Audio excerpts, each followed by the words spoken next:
Why should people try out Dungeons and Dragons if they never have? Because you're missing out.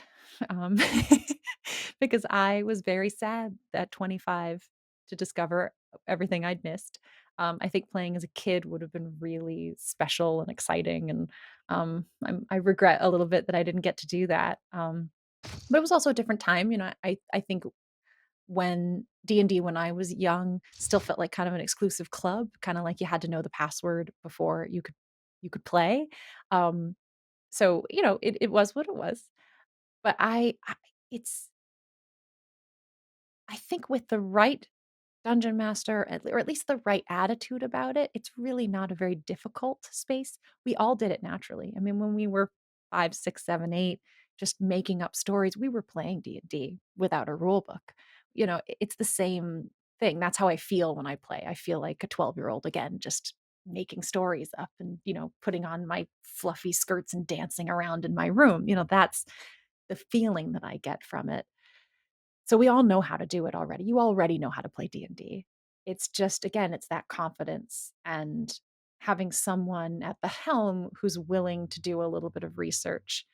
Um, but again, I would say start with like the very, very basic rules. Make up your own 5-room dungeon, and a 5-room dungeon can be anything. It can be a castle, it can be the side of a cliff, it can be a forest, it can be whatever you want, but 5 sort of challenges of different kinds, and run your friends through it, and anytime you come up on a rule you don't know, just say, "What about this? Would you feel like and even if it's not something you or I would do, if it's like, "What if I just took 3 hit points and let you cast that spell?" Who cares, right?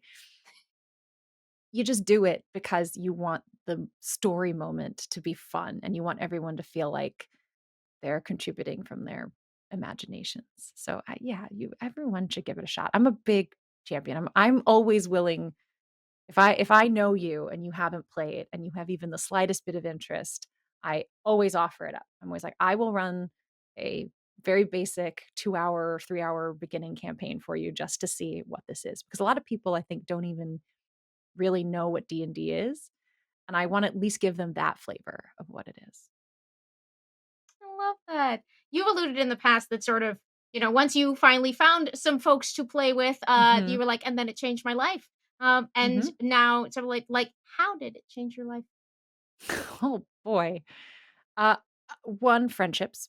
So, people who I struggle to make friends and be social in the more traditional ways, like going to bars or parties or even just having dinners. I kinda need an activity or a topic like this is I could talk about like a specific thing that I love for hours. Like if it's acting or Dungeons and Dragons or something like that, I have no problem talking. But just the like general, oh, well, what do you do and how are you? I just find myself second guessing and feeling so self-conscious every single second.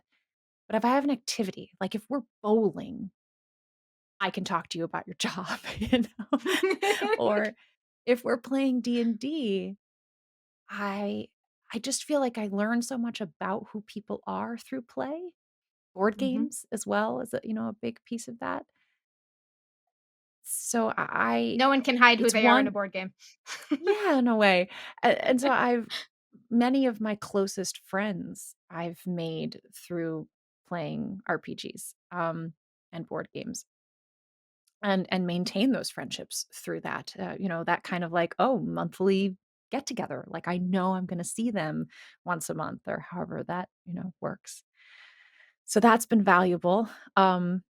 Also quite literally like the career opportunities. I mean, it hasn't, exploded my acting career, but I have this whole second life, in a way that when there's because acting is one of those kind of this kind of career where like sometimes you're doing a lot and sometimes you're not doing very much. And then, oh my God, suddenly you're doing more.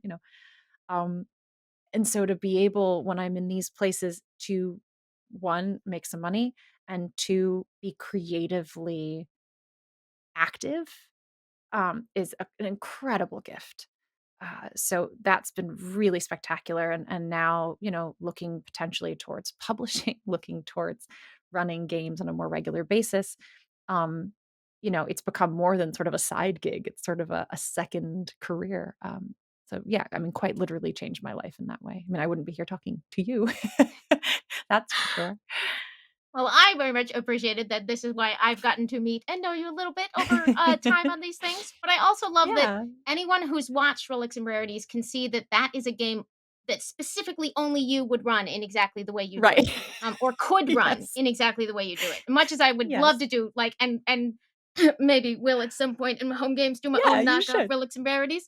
Yeah. It's Do it. it Do it. is Knock off. I told you beautiful. stealing is fine as long as you're not, like, making money off of it. Steal, steal, steal. Yeah.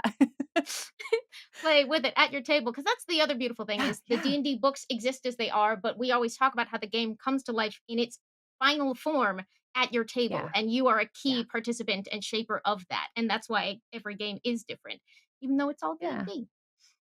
yeah. Full credit to the writers and everybody for building Yeah, D&D that way, right? Like, this isn't to say like, "Oh, their stuff wasn't good enough." It's the opposite. Their stuff is so amazing that I can they make make this anything possible. with it. It's D&D.